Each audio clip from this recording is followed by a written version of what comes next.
Alright, Algebra 1, we are on our last exponent rule. So this is the dividing exponents, and we're going to do this in 2 days. So today we are looking at 1 for I, and then the next notes, 1 for J, will be the second part of dividing exponents. So let's review the raising an exponent to an exponent like we had talked about before. So just follow through here. I will talk you through this. So if we have a power on the outside, first thing we want to do here, you can see this in blue, we take and put an exponent of 1 anywhere that there isn't a visible exponent inside the parentheses. So then we take the power on the outside, and what that does is it reminds us to multiply this by the power on the outside. So we're going to take that 4, multiply it by everything on the inside. So 4 times 1 gives us 3 to the 4th, 4 times 2 gives us k to the 8th, 4 times 3 is j to the 12th.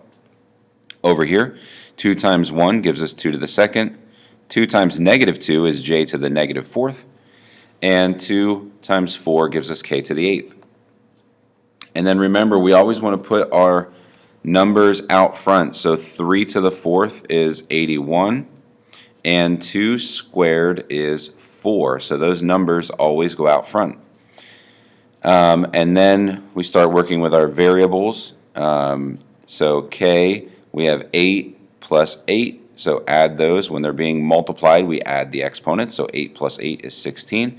And I just realized these should be in alphabetical order. I do have them backwards. The j should be first, but no big deal. We have them all here, but they should be in alphabetical order. And then j, we have 12 plus a negative 4, so that's the same thing as adding a negative is the same thing as subtracting, so 12 minus 4 gives you 8. Make sure you do the 81 times 4 to get you the 324. Alright, so the last exponent rule that we will cover is dividing.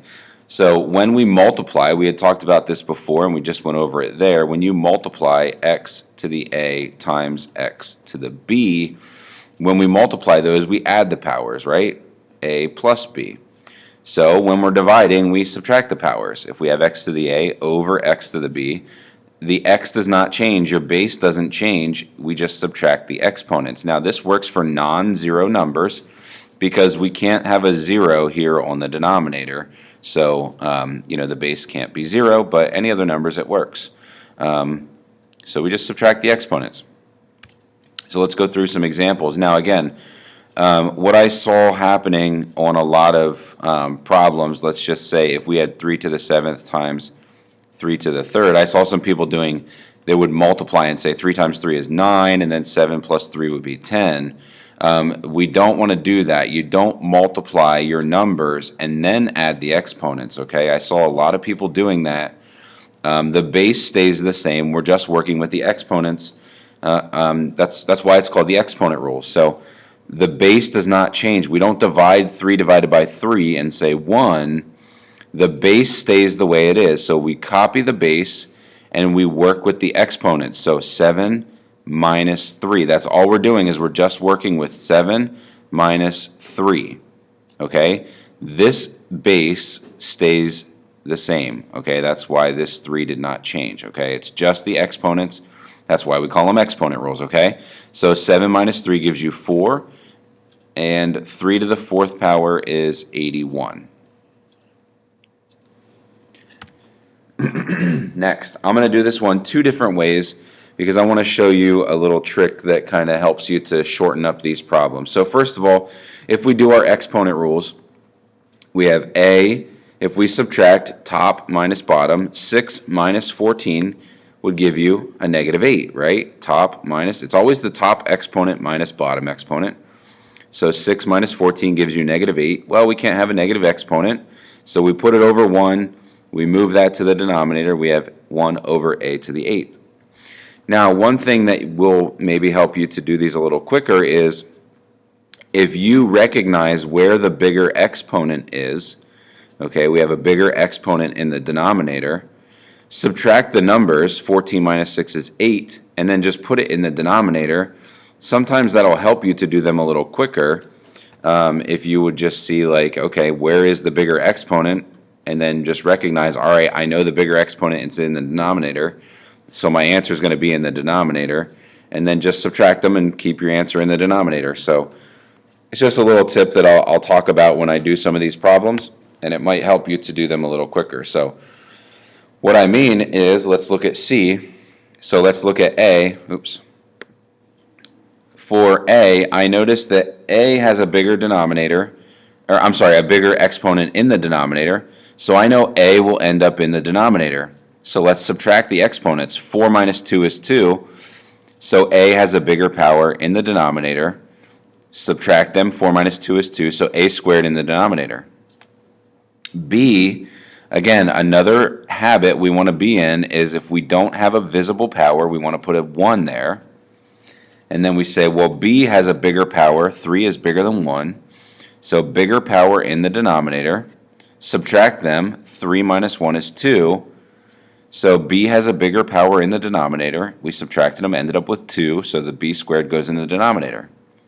And like I said before, if there's nothing left in the numerator, we can't just leave it blank. We need a 1. So this would be our final answer. Excuse me.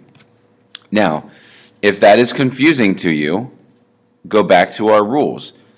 A, subtract them. Top 2 minus bottom is 4.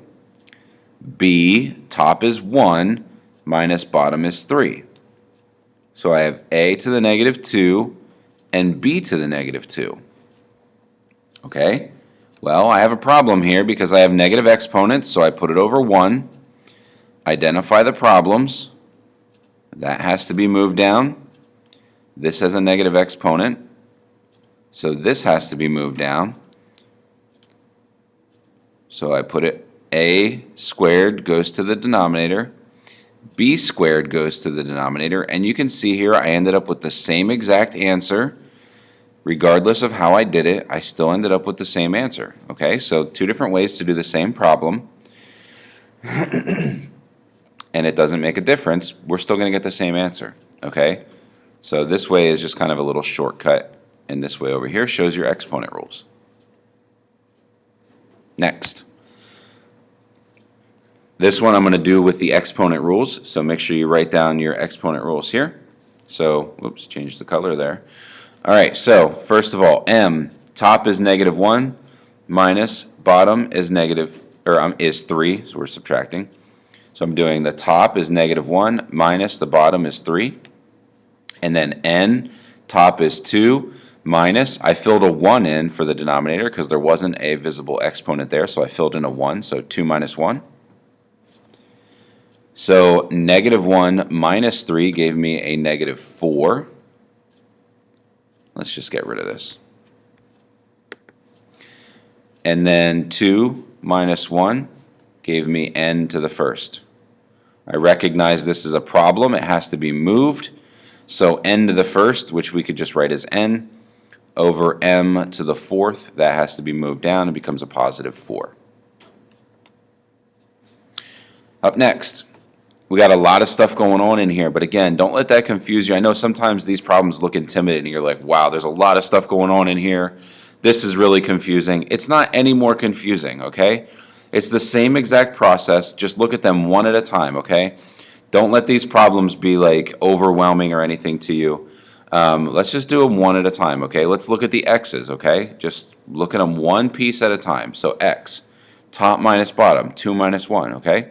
2 minus 1 is just 1. That's not hard. 2 minus 1 is 1, right? That's not difficult. So here we go. 2 minus 1. There's your x's. Done. Move on. Y. Negative 1 is on the top. 4 is on the bottom. Negative 1 minus 4. That's simple, okay? Negative 1 minus 4. And then z. This one can be a little tricky because a lot of times what people like to do is they say z and then they do 4 minus 3. But remember, it's top minus bottom. The bottom is a negative 3. So look at how I have it written here. Okay, we don't want to do this. This is wrong. It's 4 minus negative 3. This will be a double negative, which is actually going to change to a 4 plus 3.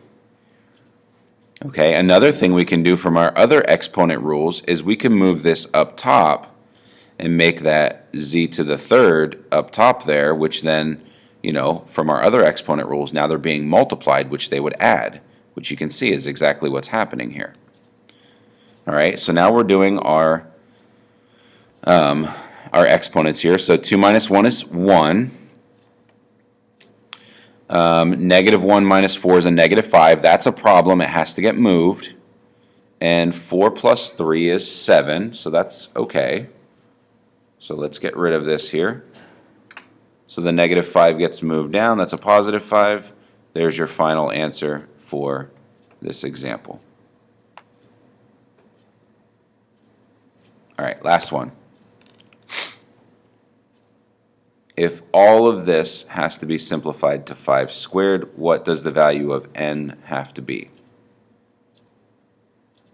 All right, so first thing we need to do is we got to simplify that numerator. So they're being multiplied, which means we have to add them. So the numerator is going to be 6 plus 4,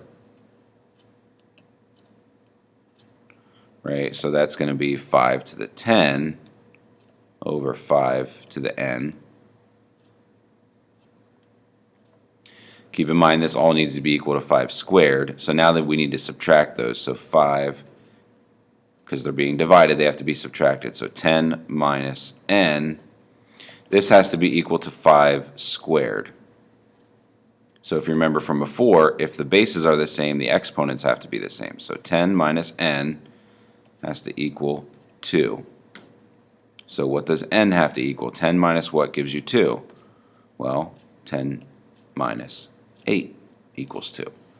So the correct answer here is C.